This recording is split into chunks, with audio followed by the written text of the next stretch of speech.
In this episode, we talk about branding your site, branding yourself, and it's a preview of Save Our Sites panel, hopefully.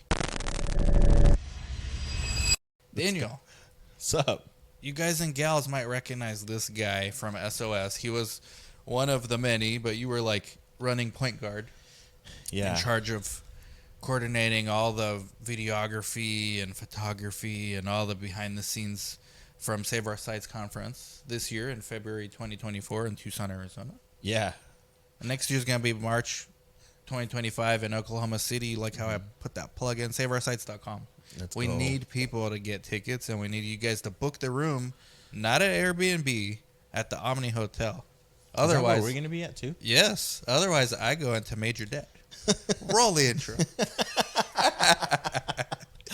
No, seriously, That guys, was good. please, saveoursites.com. But you'll be there. Yeah. So it's funny because I'm trying to think. I gave you this idea to have me on, but It's been well past due. I think so. I think it's fun to talk about how me and you have been working in the past year and a half now, which is crazy. You do kind of like those daily videos, which is so cool, and then you still have me do one One a nice week, professional setup video a week. For me, one a week, and for our site too. Yeah, exactly. And then we're gonna get into both of that. So I can't guarantee this topic will be covered at the panel. Like, I'm one of 6 people. We have to vote. Yeah. But I'm pushing for this hard.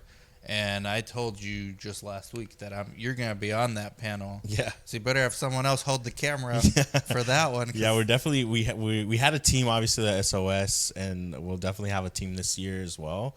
Yeah, and like you were saying, we're kind of point guard. Yeah, we were running all over the place, but it was good. Like, I think we covered a lot.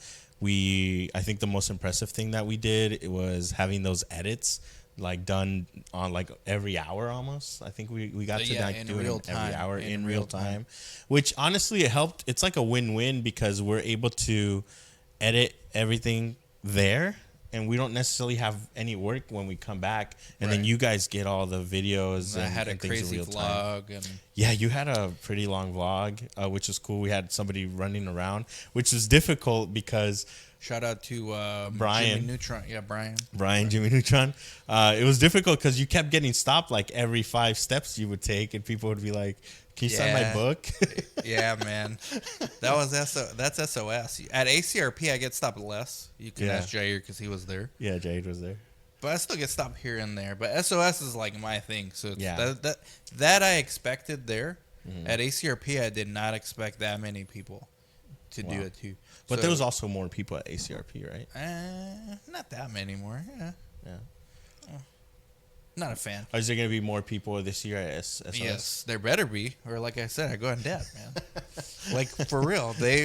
Shout out to Brad, but he picked the crazy 4-star hotel to do the conference in. And then you got to book 300 rooms. You got to guarantee 300 rooms are going to be used. Yeah. Or else you pay for each one that's not. Oh, no. Wait. Oh, that's how it works? Yeah. Oh, I didn't know. SaveOurSites.com, guys. Why do you think we're doing this video? Daniel, in all seriousness, man, I really want this particular topic covered at SOS 2025 because no sites are doing this as far as I could tell. We're barely doing this. So there's 2 things here. There's branding yourself, which I think a lot of people have started doing that on LinkedIn. Not so much on YouTube, but LinkedIn, having your own personal brand. But then having a brand for your site or your company. But let's just keep it for sites just to keep it practical. Right. So if this is not a panel at SOS 25, this is the only time they're going to hear about it is on this podcast. Of course. So I know the benefit. Maybe we'll do the personal brand part first because that's easier. And then we'll go into the sites. So for me, I've been doing this since 2010, YouTube, since I read Gary Vaynerchuk's book. Somewhere over Crush there. It. Yeah. I don't know if you had that one. Yeah, I have the Crush It one. Crush It. And so 2010, I was like, all right, let me start making videos. It was initially to get more patients to contact my clinic. And then I thought, okay, well, it's going to be very weird if all the leads are from Orange County because that's where I was. Mm-hmm. What am I going to do with the leads from elsewhere? Well, I'll just make like a patient recruitment business. But it turned out no patients were watching, zero. It was all other researchers. And I thought, okay, well, it's not exactly how I planned, but I'm just going to make the content now for other researchers. Mm-hmm. And here I am 15 years later, like got a dozen businesses out of it, and it's all due to personal brand. And in an industry where profits get competed down, like, I mean, you're in an industry like that as well in videography. Like, as technology comes up and out and people start using it, profits get squeezed. Mm-hmm. Like, it's a race to the bottom, and it's no different in our industry. And you got to do everything in your power to be a monopoly of one. And that's what I did. That's what I'm trying to do. Yeah. And Yeah, we need people like you to help. Yeah, I think it's very obviously very impressive that you do like so many videos that you do. And I mean, I probably only shoot, I want to say like 3 or 5% of the videos that you do. It's like 10. Yeah, and honestly, I think when you first reached out to me, I honestly didn't think it was gonna be like this. I knew that we were gonna have a long relationship with like creating content, but it's definitely a bar to be raised, not with just you, but with like all the other clients that hire me. I always set you as an example to like, okay, well, if you want to be consistent, look, we do this every week. And we haven't stopped. I think we've only missed one, and that's because you were on vacation. And we doubled down on the following week. So it was like we haven't really missed a week, which is crazy. I think this will be our 80th episode that we do for you. So it's obviously, you're right. It's an industry where I think for me, I wanted to be consistent as much as you are consistent. So me shooting for you obviously has its benefits to my business, but it's also giving me so much more experience to like where any other clients can come up to me and be like, hey, how do we do it? How do we make it happen? Or what does it take? And then we joke around a lot, and you're like, you don't have any clients like me. No, and it's actually I already really know. hard. I know for a fact you don't. Yeah, there's not enough there. You have to be a little bit not crazy, but you gotta have a disregard for the short term. Mm-hmm. That money I pay every month, other people would be like, well, you're crazy, man, like just film it yourself and use that money. Okay, well, what would I actually use it for? Like, would I go out to eat more that week? Like, what would I do? Buy more Bitcoin? At some point, you got to think, I got to reinvest in my business for the future. And so all I'm doing is planting seeds for, like, this video. If I get a, like, lead out of this in 2026, that's great. Yeah. And I know your fee is going to be more expensive by then. Yeah. But, by working with you early on, I get to have the benefits of that. It's crazy how you see that, because when you shot that 4-hour video that you have, it's crazy. How long ago was that 4-hour video? 2019. And people still reference that video. Like, hey, man, I saw that video. That's all I needed to see to get into clinical research. That video gives me like 80% of my business. I actually don't need to do anything else. That's insane. Other than that video to have like 80% of my. I told you, I think one day I told you, let's reshoot that. Like, here at the studio. It would take so long to do. And the thing with that kind of content is, like these ones, I'm not prepared. I show up every week. Yeah. I don't even have an idea. Rarely. The slogan is, I don't have a topic. I don't have a topic. Or if I have a guest, it's a little easier. But for those kind, you have to be prepared. Otherwise, it's more work. Yeah. So I actually don't like doing those kind of videos. Yeah. And that's, if anyone wanted to compete with me, they would do, like if I were to compete with myself, right? I would just make one video a week or even one a month. Very in-depth, 4-hour video every month on what this moron's not doing because I'm not prepared. Yeah. But no one does it. And I think that's a shame. Yeah, I think it's so important. And I know we wanted to talk about the importance of doing like these types of videos for people. I think it's you know, there's a thing that I remember reading about the 3 E's, which is engaging, educating, and entertaining. So as long as your videos have those 3 E's is what they call Three them. elements. Yeah, the 3 elements. I think that's what it does, and I think your educational side obviously overtakes a little bit, but maybe not as entertaining. But you know, you see it in the comments where people, you know, they're like, "Oh wow, thanks for sharing," or "Thanks for letting me know." Till this day, even though we'll post one video, or if you post 5 videos a week, or you know 7 videos a week, you still get those similar comments, which is crazy for me to think like, man, like, this guy just doesn't stop and just keeps like doing more and more videos. Which I mean, obviously it's great for me, but I also enjoy doing these types of videos. I mean, I like the setup. I like the, you know, I'll go to you, you'll come to me. It doesn't really matter. Just it's like Monday or Sunday night. We're like, hey, what time we shooting this week? And it's like we make it happen, you know? Yeah, like this is Monday. We're done for the week. Yeah, I don't need to worry about it anymore. And then, like, some days I'm actually sitting at home thinking, should I go to the office today? I don't really need to. And then I'm like, oh, I have to go see Daniel. Yeah. So I'll come just for you sometimes. Yeah, that's true. Because I live way out there. And we haven't gone to your house in like a while. So that's where that's where we started. Normally, which is your house. But I just think it's important to get your name out there too. I mean, you obviously have done that already, where you get your name out there and you. But here's the thing, though. We're going to get to the sites right now because I know you've been shooting with some sites. Shout out to Judy, who's my business partner. So she sees directly like the benefit, right? And there's other sites. This is why I want this to be a panel. We're going to get to how the sites can do this. But for the individuals, people are like, oh, well, why would you do a personal brand? You're like, I'm not that conceited. You know, I'm not that, whatever the word is. Like, I felt that way too when I started. Or I'm not that knowledgeable, maybe. Well, you could document your journey. Like, and here's the thing. I talked about competition early on. Like, everybody, if you work in research, especially in the U.S., your competition is not the person who lives next door. It's Latin America, where they're paying them like 1/4 of the cost. So that same job is being outsourced to Latin America. So that means you've got to, and I know a lot of people out of work right now, you've got to be a monopoly of one. And that only gonna happen by investing in your personal brand, and not just videos, but articles, whatever you want to do.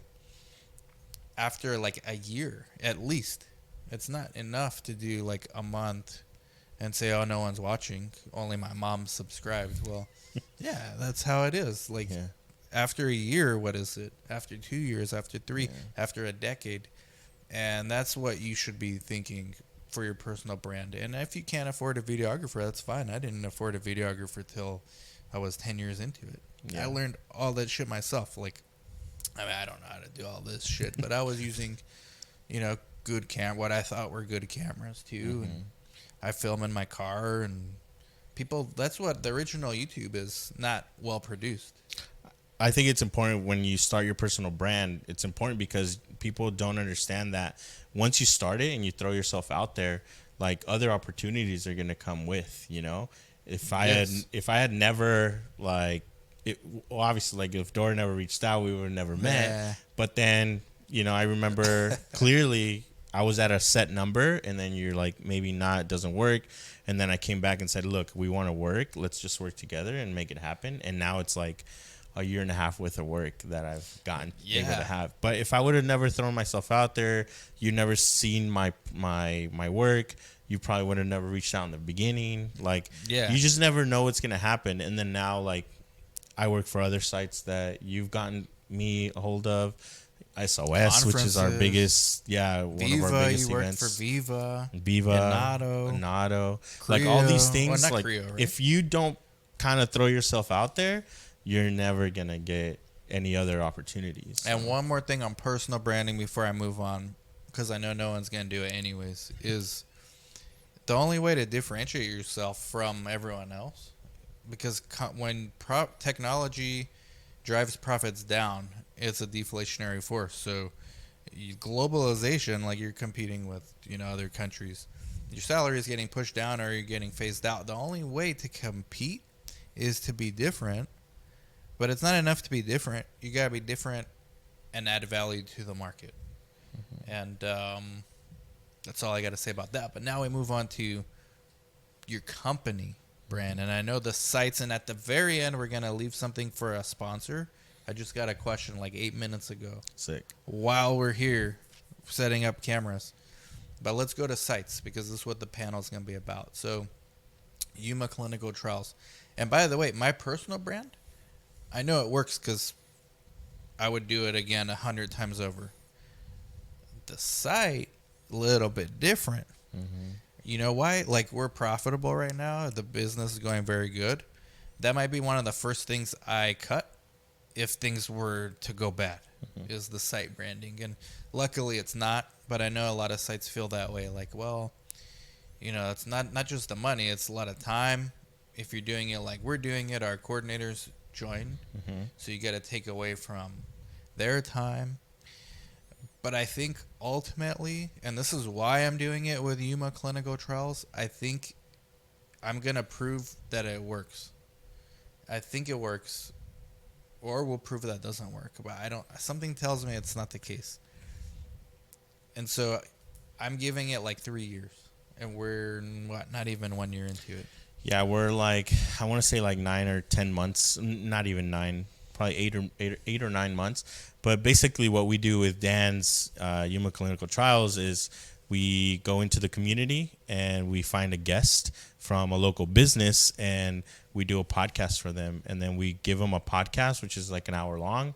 And then we give them 4 social media posts from the podcast. And I think the most successful one for now has been Jay Nails. So she does. If you would have asked me to gamble, man, like, you tell me all the interviews we've done so far, which one will do the best? Yeah. I mean, by far the best. Not even a close second. Yeah, no. And what's crazy is I'm not even in it. And that's one of the things that I want to like really drill is that if you don't do it, like nobody's gonna see it, right? Right. Like that's zero chance of seeing if you don't post it or if you don't do it. But that video, I think at the time you had like 250 followers on Yuma Clinical Trials Instagram. Yeah. And it has now like 130,000 views. I think I saw it the other day. That one had a bunch. Yeah, and it was just one reel, like a 40-second reel. And I think the benefit of it, and you can correct me if I'm wrong, the benefit of joining the community is that obviously people will say, oh, did you see that episode with Jay Nails? Right. And then, oh, yeah, Yuma Clinical Trials did that one. It gives us credibility, even if it doesn't bring patients. I've seen it. So we're jumping all over the place, but people are going to ask, why would I do any videos? Nothing to do with research. Mm-hmm. It seems counterintuitive. Yeah. And the answer is because no one in your community that you're trying to reach knows what clinical research is yet, nor are they interested. Yeah. So you got to catch them in their interest with something else and then interject. Hey, we do. And I think on that one, they screwed up. They didn't even put a call to action, or maybe they, I don't know. Yeah. You guys were there, but you're supposed to interrupt what they're interested in with a little like, hey, we got studies for weight loss, for depression, for psoriasis. Now back to the episode with Jenny. And that's enough because they're interested already. Mm-hmm. So now they're going back to nails, but they're thinking, all right, now they see the shirt, Yuma Clinical Trials. So the whole interview, they're like, okay, well, what is this? Yeah. And then you're a Google search away from having a patient. Yeah. And I've seen it in the office when patients call from an ad. Not one of our organic content, just the ad that we're doing through Patient Ace. They'll call, they'll talk to Lana or whomever, or they'll text. We send those interviews, those videos, as proof that we are not a scam. Because 80% of the time, man, maybe even more, the people on the other end texting us are like, yeah, I'm interested, but it seems like a scam. So we send them, here's our Instagram, here's our YouTube.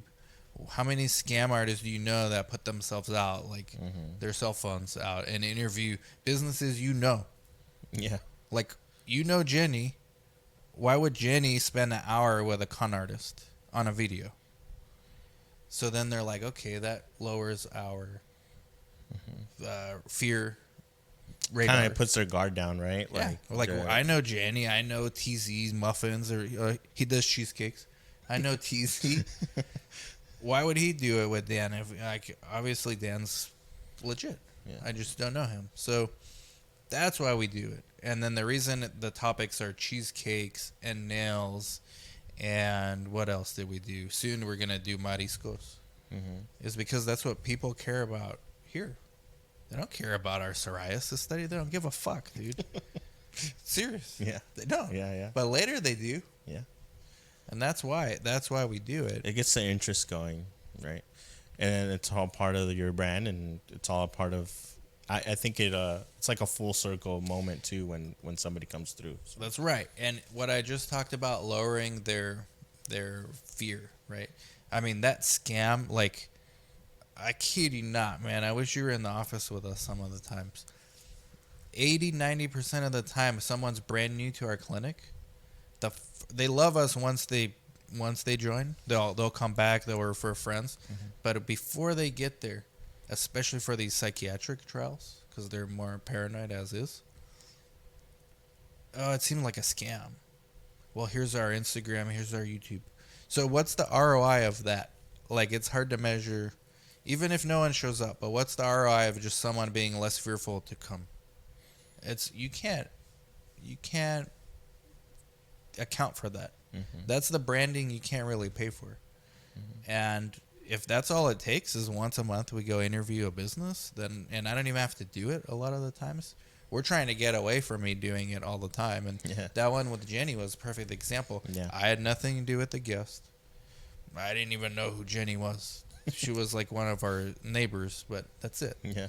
Okay, you guys go do it. That means I don't have to do it. Cool. I thought it would be whatever, just a couple of views. No, that one went viral. It went wild. I just thought how impressive it is, and it's hard not to look at like the views and like the likes, especially in our industry with the photo vanity video. metrics. Yeah, exactly.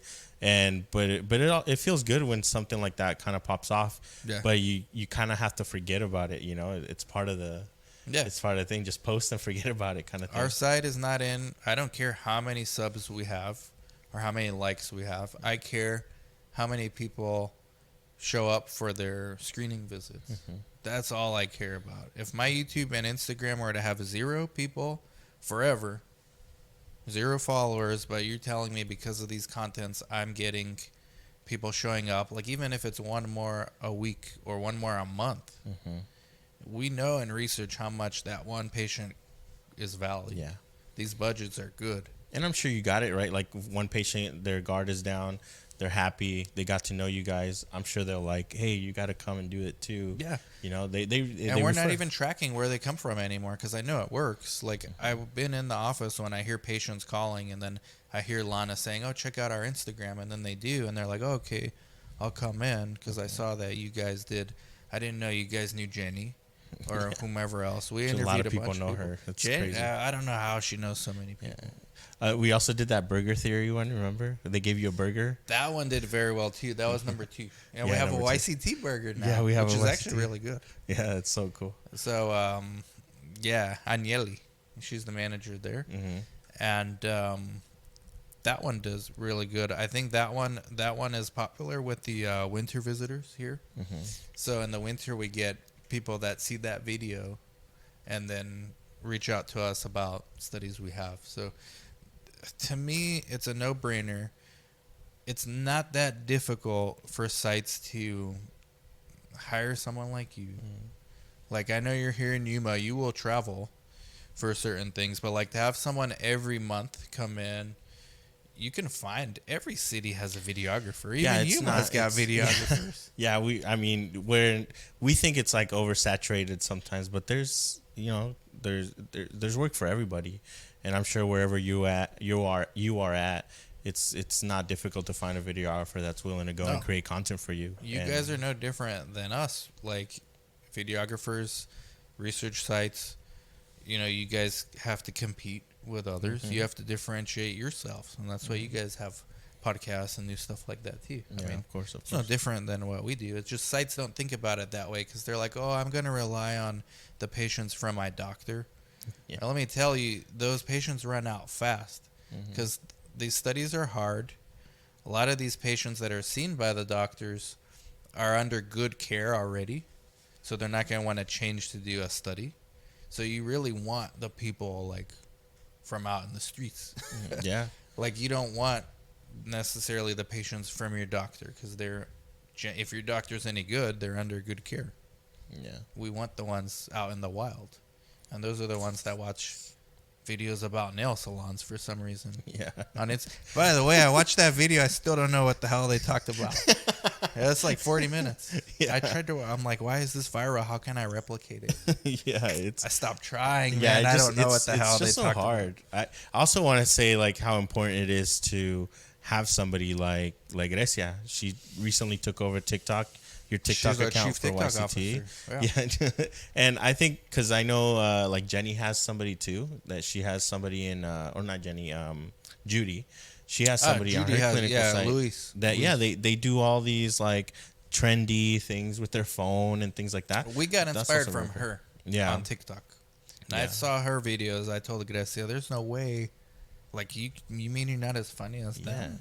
Yeah. She took that as a challenge. And I think it's important because it gives your staff a Yeah. cool way to like have fun while Yeah. they're working, which they already do, Yeah. Yeah. and they've said people that go visit your site say that all the time. Jaime's wife. You know Jaime, our Yeah. co-founder. Yeah. His wife, we sent him a TikTok while he was driving with his wife. And his wife saw it. She's like, you pay them to do these things while they're working? Or like, yeah. Yeah. It's something. It's kind of hard to understand, huh? But in our eyes, I think it's the perfect thing because you have a great work environment. Here's why it makes sense. Check it out. I don't even care. Well, that sounds bad. Of course I care if we get patients from these TikToks. The content's not even for patients. Big pharma company, Wednesday, this week, I have to wake up at 5 a.m. to do a 6 a.m. Zoom call with a big drug company. In front of all of their internal people, there's like 400 of them. They want us to talk about our community outreach efforts. So they're going to see our YouTubes. They're very intrigued in our TikTok. Very. If that gets us in front of those kind of people that are going to give us not just one or two studies, they said a portfolio of studies. Do you know what that means? That means I'm going to say no to like most of those studies. A portfolio of studies. Daniel, these are like 400 people from one drug company. That's huge. From all over the world are going to watch us for an hour and ask us questions. How do you do community engagement? How do you do community outreach? What is this TikTok I hear about that you guys are doing? That's worth it right there. Can you imagine like if you didn't have that already? Like what's a company that doesn't go community outreach, that doesn't make any videos? All of them. What are they going to say? Most of them. Most of them. That's why they don't. If you don't want to stand out, you're not going to stand out. And a lot of people are like, well, I don't want to stand out too much. Well, then you're not going to stand out too much either when it comes to getting study opportunities. Yeah. I just think it's crucial at this point. It's like back in the day, you had to put an ad on the newspaper, and then you had to put an ad on the TV. Yeah. And now everybody's on their phone. Like you kind of have all to throw they're your doing, phone. man. Yeah. Even at work, the employees are on the phone like all the time. So that's why I think sites should do this. It's very practical. Like I don't think we talked about this enough. We picked business people or people we're interested in, but it could have been anything. Like, I mean, Jenny's a business person. She owns her own business, but like, it could have been like an artisan that just does sews like purses, whatever. Doesn't matter as long as they're from the community. But we do like a 30-minute to 60-minute pillar piece of content once a month. And then you'll make like 4 shorts out of it. So for our Instagram, every week we put another short. And then when we combine that with Grecia's TikToks, she does like 2 or 3 a week. And we combine that in between with our ads, like, hey, call or text for this study. We have enough content now for the week. Yeah. Yeah, it really goes well. And those 4 videos that we make, you know, it's so important just to be consistent, you know. And like you said, with Grecia's TikToks, the content. Sometimes we take some from Dr. Joe too, like That's true. that you use from When he Dr. did Joe. Yuma Fight League, yeah. Yeah, and we use them also on YCT, and because Dr. Joe's also a big part of what you guys do He's as doing well. his personal brand. He's on the personal brand thing, but there's overlap. He's also one of our investigators. So when he does something that I think is good, not just for his personal brand, but something that overlaps into YCT, I'll just take a little piece of it and edit and put it. Yeah. You know, and he's as long as he's okay with it. Yeah. I got a question. Unless you want No, go for it. to tell the site something else. No, I think we I don't know touched it. why more don't do it.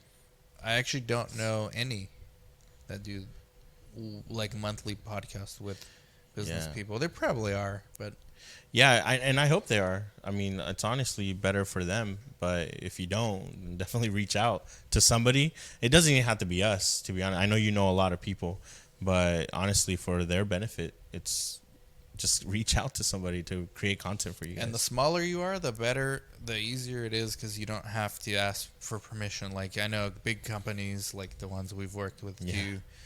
You know, they've got to ask so many people, and even if you've convinced this person, they've got to ask 2 more people, Yeah.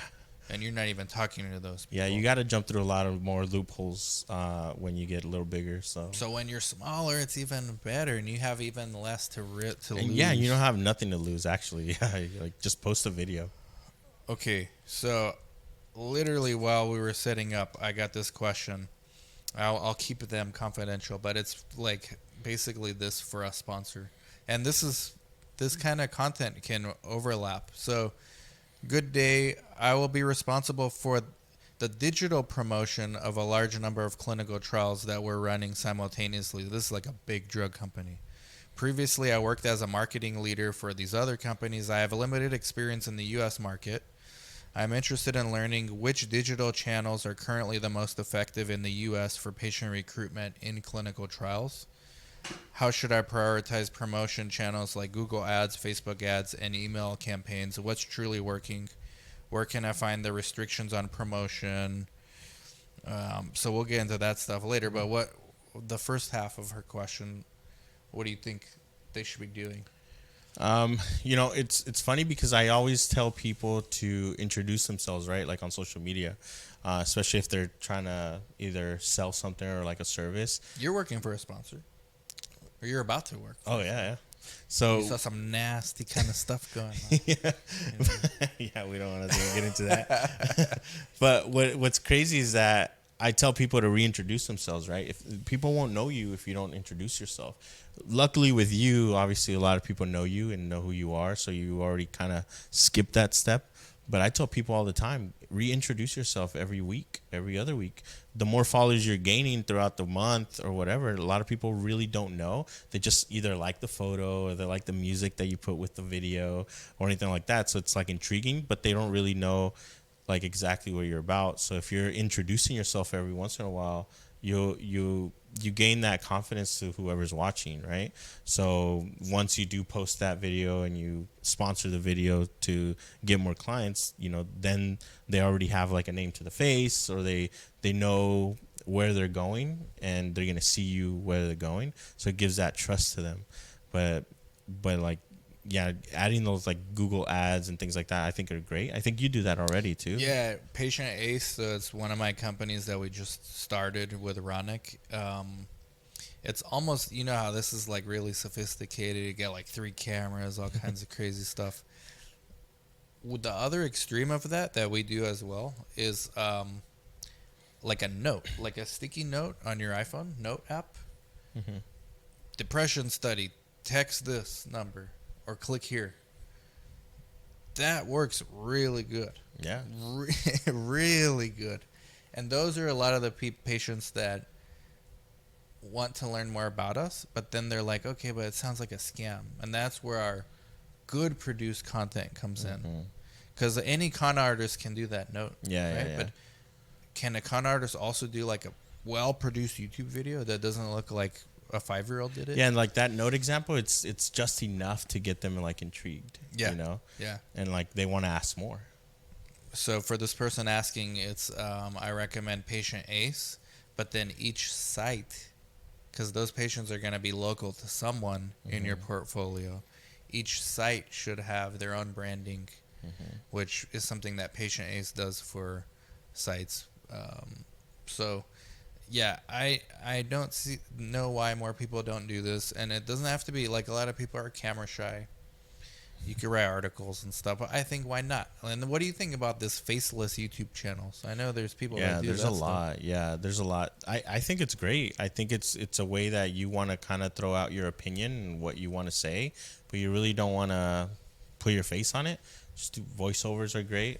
Nowadays with AI, you can just change your voice too. Like it doesn't have to be you. A lot of people are scared. I think that's yeah. So you can do it without, Yeah. and there's like claymations and stuff like Oh that. yeah, too. there's a lot of different stuff. But That now you you're can do. getting expensive. Yeah, no, Your cheapest bet is your own face. Yeah, yeah, or not even your face. No? I mean, just doing your own voiceovers and stuff like that. That's even cheaper. I think so. I think so because, I mean, because then at that point, if you don't want to do it, like if you don't want to do it personally, you can get somebody else to do it as well. You get like a stock image. Yeah, like a stock image as well. But it's all There's a lot interesting. of options. Yeah, there's so many So things you do. just to wrap up, personal branding, everyone should do, whether you own a business or whether you work for someone or you work for yourself or you're just an employee. Number 2 is branding for your site. It's very easy to do. The reason I'm doing it with YCT is to prove that it works. It already has worked, but now I want to see it actually like consistently driving patients to the site, which it's not really doing it because we're using Patient Ace, but it's helping us with our trust factor, which is enough. It's worth the price, just that. And then number 3, sponsors and CROs looking to do this for their portfolio, which you guys can do. I mean, you need to have a videographer. Gary Vaynerchuk said everyone's going to be a media company first and then whatever it is that you do. So, yeah, I mean, I think I just caught it early because I read Gary Vaynerchuk's book in 2010. Yeah. Nothing else, and I did it. I didn't just read it and throw it away and say, okay, that sounds cool. Yeah. One day. Yeah, one day's. By the time you do one day, it's gonna be VR and some other shit. So just do it now. I mean, there's still no one doing it, and You don't have anything to lose, to be honest.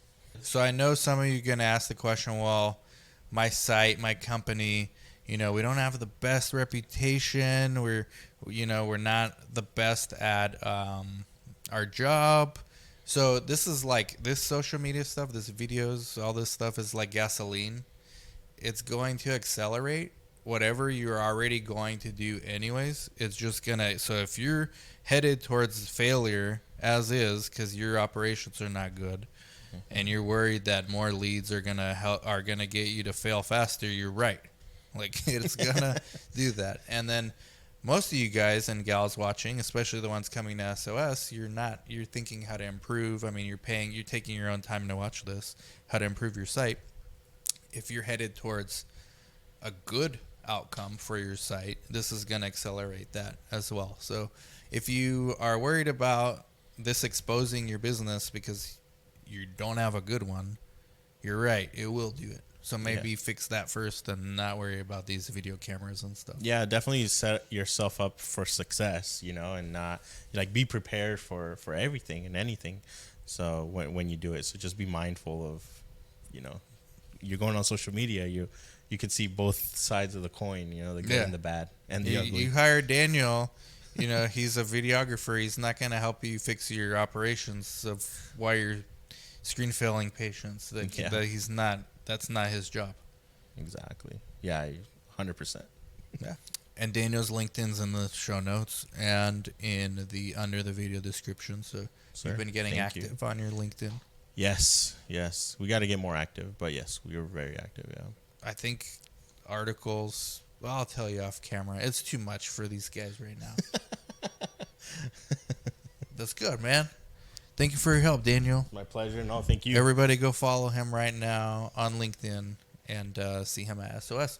Hopefully on the panel where we can go take a deep dive into this, and you're gonna get all kinds of people asking questions. Well, That'd how do I do this, and risk mitigation, and what if my employee says something?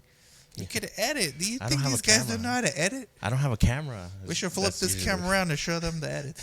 Yeah, honestly. That's it, guys. Yeah. Thank Like, you. subscribe, comment, share. Bye-bye.